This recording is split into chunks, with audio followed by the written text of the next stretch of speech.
on another device. Right, let me look. Talk amongst yourselves. I can't believe it if it's working. I've had so much bad luck. Well, it's not luck, is it? Um, is this going out?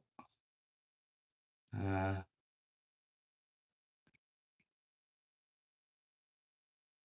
it is. It's me looking at the screen.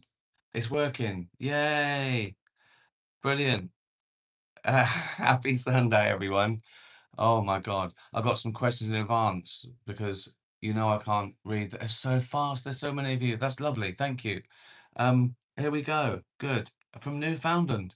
Um, I've always wanted to sort of do a global radio station. I suppose this is the closest thing to it, isn't it? But I can't play records. I'd love that. I'd love to do just to show me talking bollocks, but between my favourite records. But I don't know why you can't. We can't because you can't license them. I'll probably do it on something else. But anyway, we're here on YouTube, my YouTube channel. I need subscribers. I've got 720,000 now. That's all right, isn't it? For a fat fucking idiot. Right. Okay. Subscribe. You already are. Get your friends to subscribe. Thanks for following. I told you before, the idea of this is so I never have to do anything else. I never have to do a chat show. I never have to put on proper trousers or do hair and makeup. I just sit here and talk bollocks to other idiots. I assume you're idiots, or you wouldn't be tuning in. Right. Um, Zachary, excluding yourself, who's the funniest person you know? Oh, that's really difficult because obviously I hang out with funny people. I always have, even before I was a professional comedian, but everyone you sort of know and like is funny. There's so many different types of funny, isn't there? You got people who are just always funny, always on, making you laugh. And you got people who don't want to be funny but are because they're miserable or angry or they don't even know that they're funny. Um, that's tricky. And then, oh, okay, here's a good one. David Earl.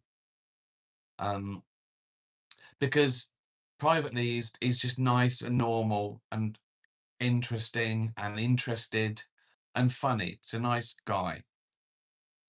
But then you put him in character and he takes off. He's just like he's quite shy. Well, not shy, but just nice and normal and reserved and not a show off. But you give him a character and tell him to stay in character and go for it. And it's like rocket fuel. So I think in normal life and acting and character and comedy, it's probably David. I can't go wrong with David Earl, who's in Alicat. If you don't know who David Earl is, I'm sure you do. He was in Derek. He was Kevin Derek. There was Brian in Afterlife, and now he's a cat called Puke. And it's just some of the funniest thing. We just sit around. Anyway, David Earl. For Antilli.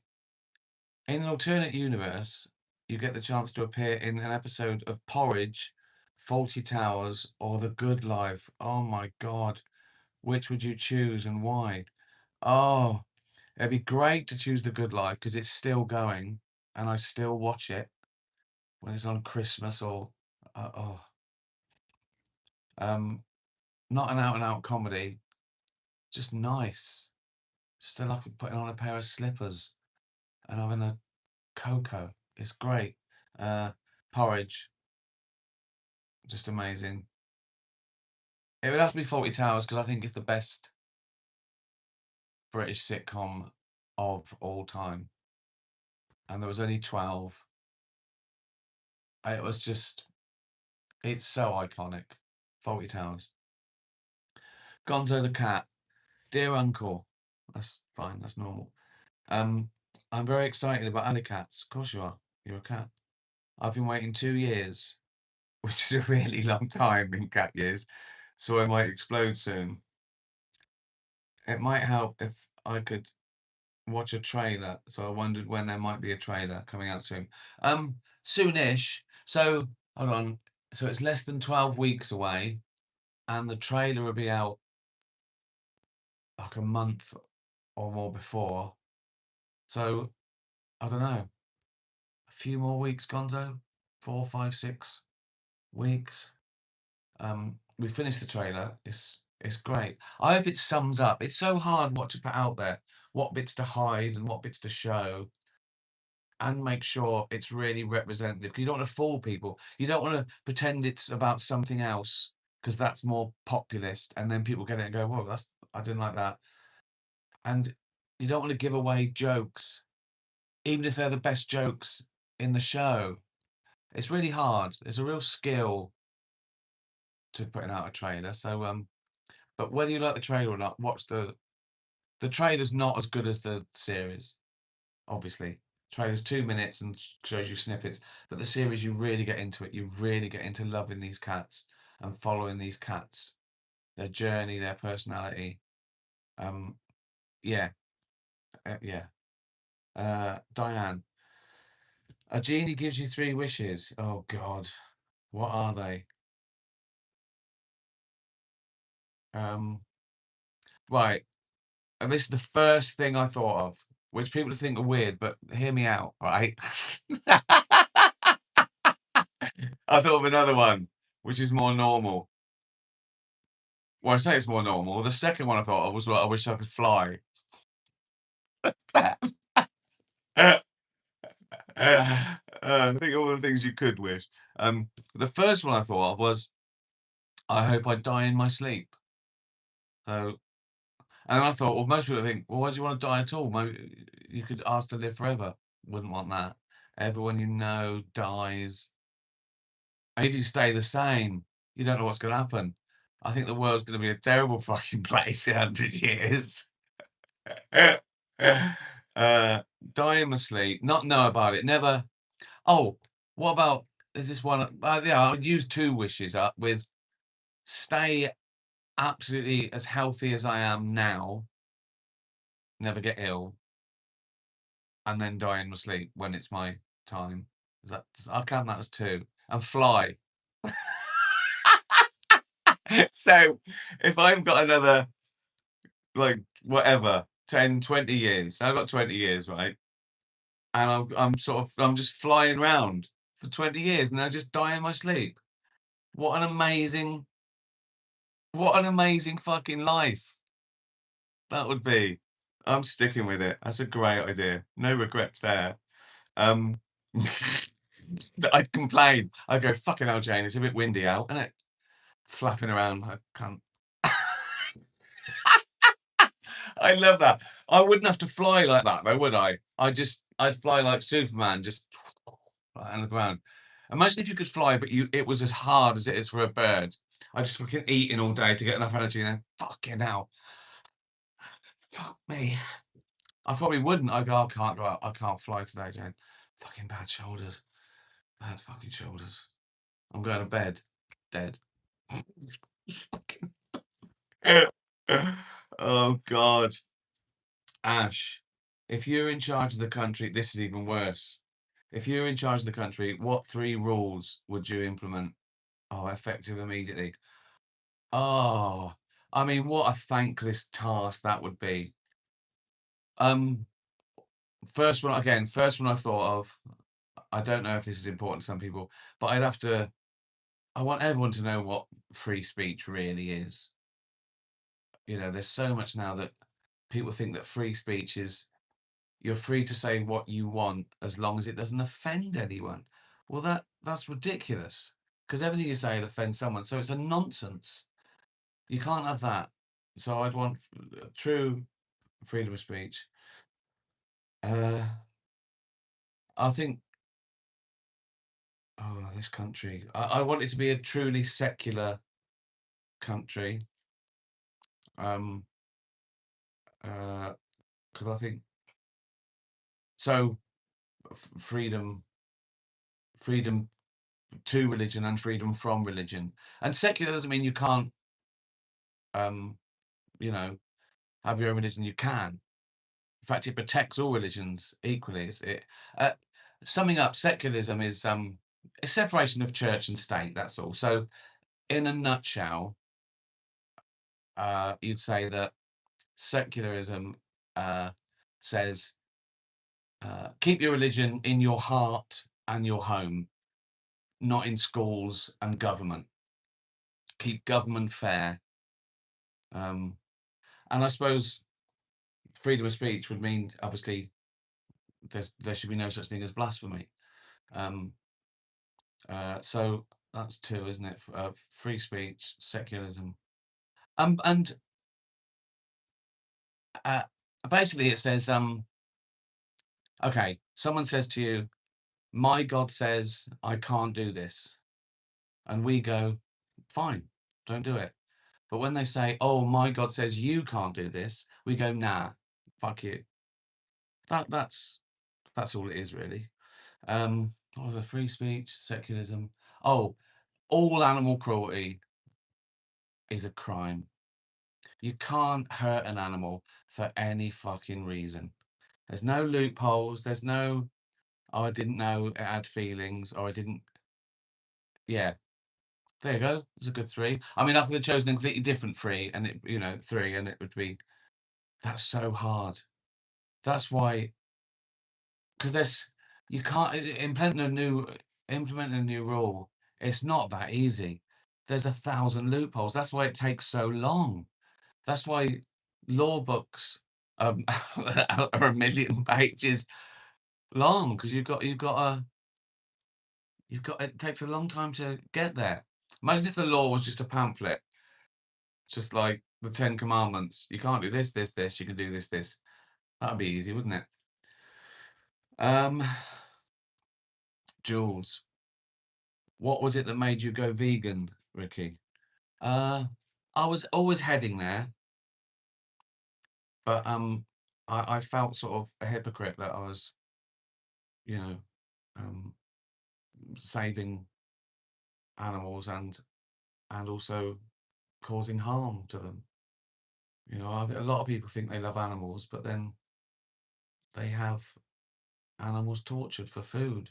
Some people don't know it. Like I was always vegetarian because I thought, oh, if you don't eat meat, you haven't killed an animal. But then I found out about eggs, where to have your eggs, they liquidize the fucking male chicks.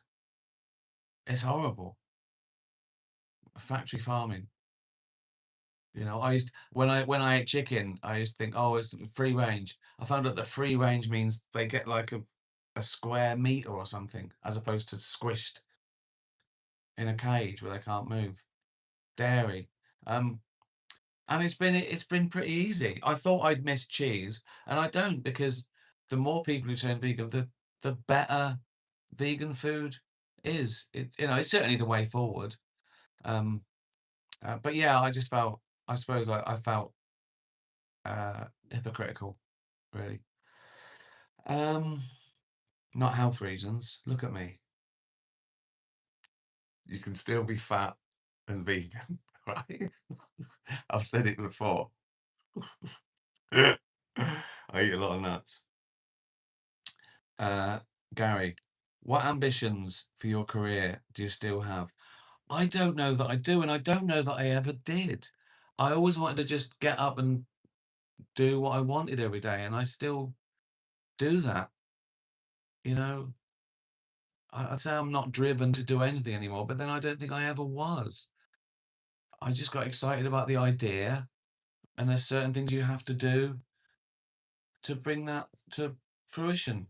Um, there's no single thing like people have, like, I don't know, I can't win a particular award or play a particular. You can. It's different. I can sort of feel like I can do anything I want, and the difficult bit is wanting to do anything, because you think, oh, I've done that, done that. It's really slippery when you start going, what's the point? Oh, you can just say that for everything. You can say it better. Well, it's the idea, the fun. You know, there's still things that excite me, like, oh, this hasn't been done before. Whenever I think, oh, what's the point? And then I have an idea, or I write a joke, or I write a scene. Oh, I'm up for the day. I think that makes me. I think, oh yeah, it is worth it. I can't wait for people to see this. Oh, I can't wait. I cannot wait. So just carry on doing what I want every day, really. But there's no achievements anymore. There's no, I want to get this many people to watch it. I want to sell this many tickets. I want to make this much money. I want to win this many awards.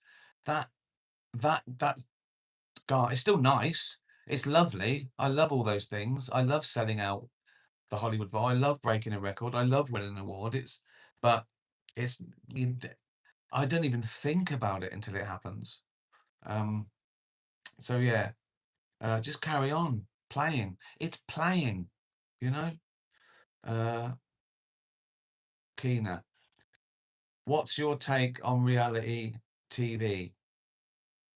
Have you ever watched any? I have. I don't watch as many. The only one I watch, I think now, is uh Traitors.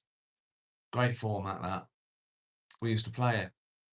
It was called Werewolf when we used to play it.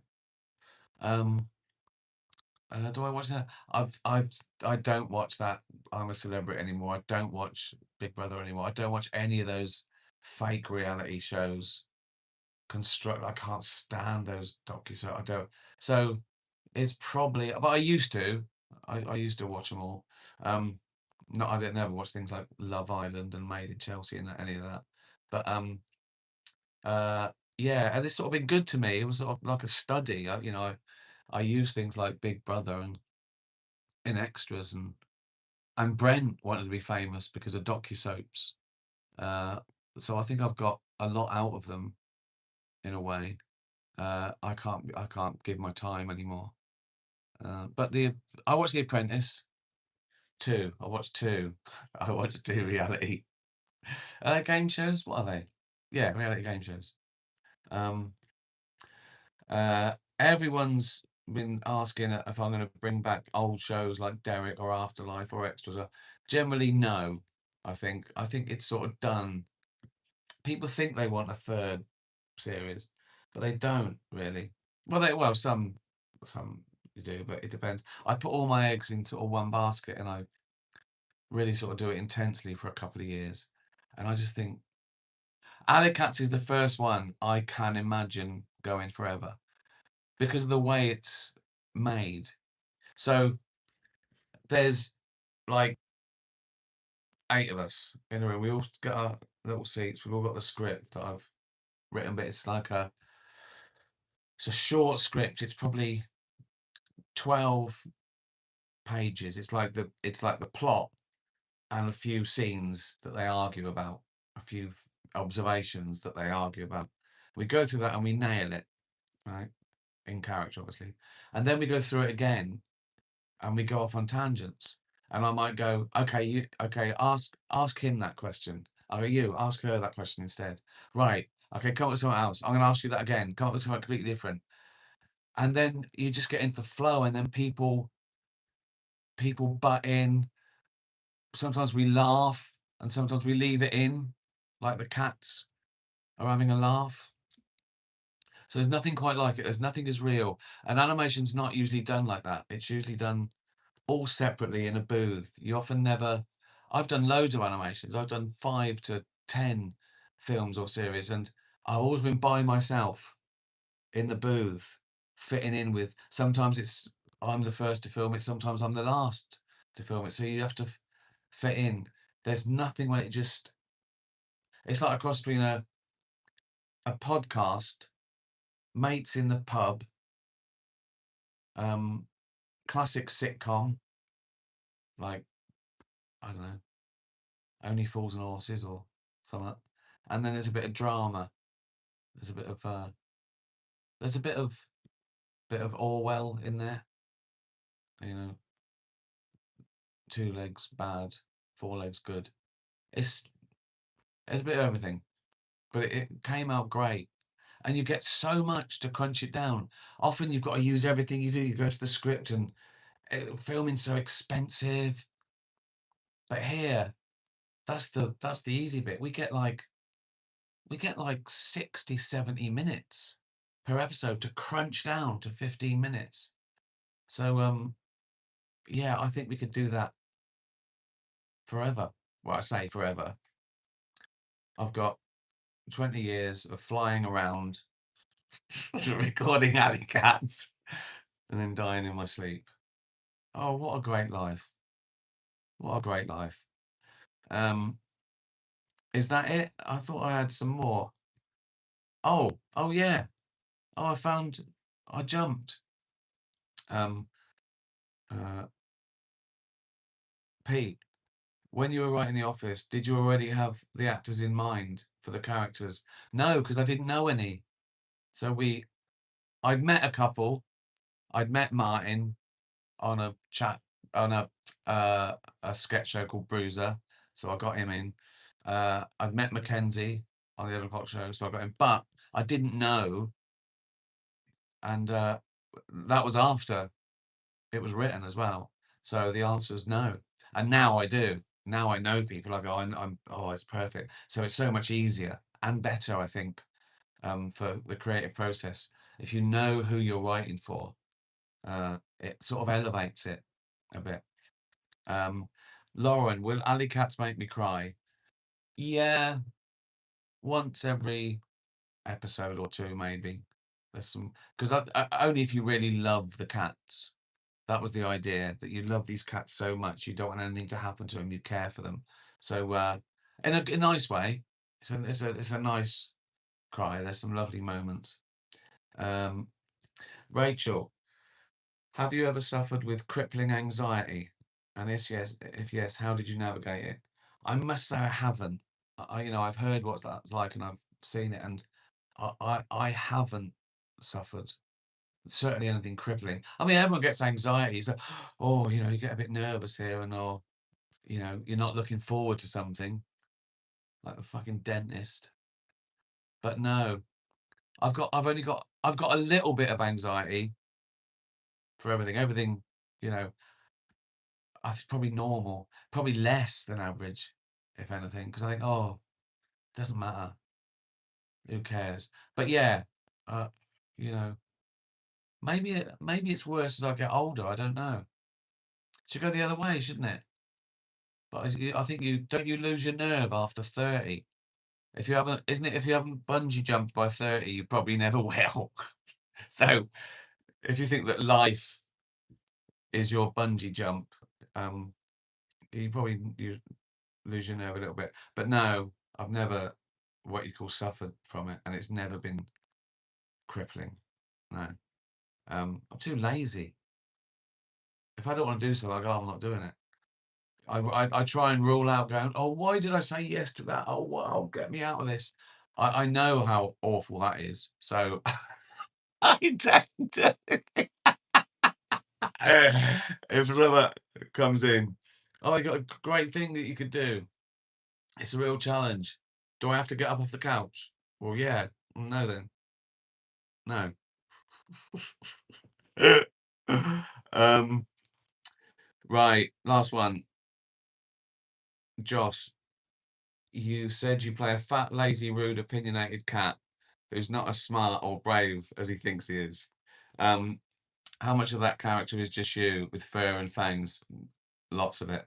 And what's the most fun part of voicing a proper bastard cat compared to playing humans like Tony in Afterlife? Well, he's not a bastard cat. He's one of those. He's one of those. It's sort of like a nice bloke in the pub who's a bit mouthy, who thinks he's better than you. He's one of those pub that shouts at the telly and shouts at top athletes that they're useless. But he's a big fat thing on the couch. And he's a cat, so he's a bit of a bastard already. But it's quite sitcom-y. He's no, he's like he thinks he's the in charge, but he's not in charge of anything really. Um, but it's great. It's just fun. It's fun being in character and it being that free. It's just pure fun. It's annoying that it's the quickest bit as well.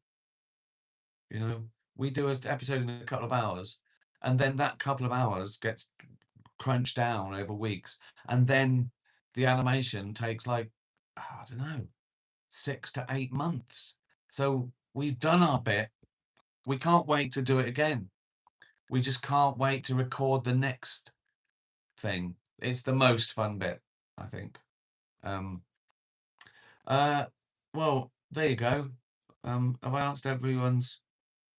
Oh, that was um, that last thing I was saying was quite a few people have asked if I'd ever bring any old shows back, and in general, the answer is no, because you you want to move on, really.